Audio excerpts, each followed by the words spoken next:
भाई जर तुम्ही बुलढाण्याची ही स्टोरी ऐकली नाही ना तर तुम्ही काहीच नाही ऐकलं.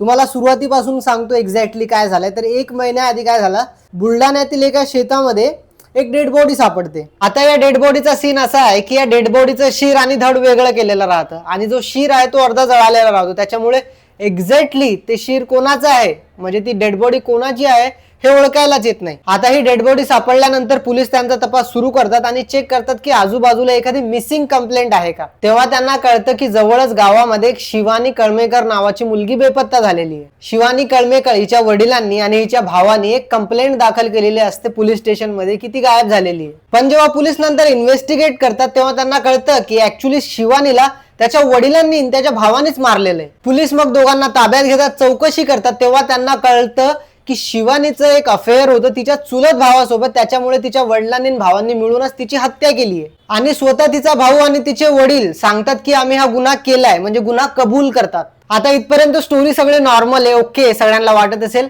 कारण की खरा ट्विस्ट आता येतो. 1 महिना झाला, हत्या झाली, घरच्यांनी कबूलनामा दिला.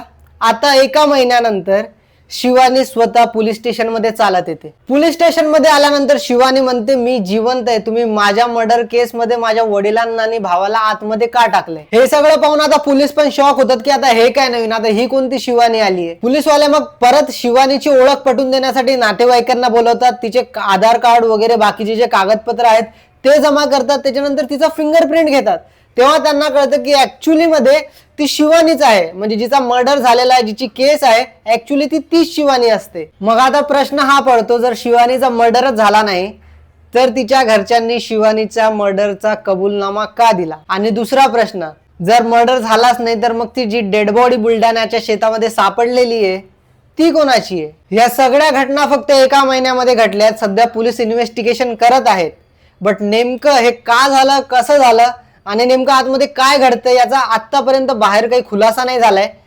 जर कोणी बुलढाण्याचा हा व्हिडिओ बघत असेल आणि या व्हिडिओबद्दल किंवा या घटनेबद्दल कोणाला काही नॉलेज असेल तर कमेंटमध्ये नक्की सांगा की नेमकं झालंय काय.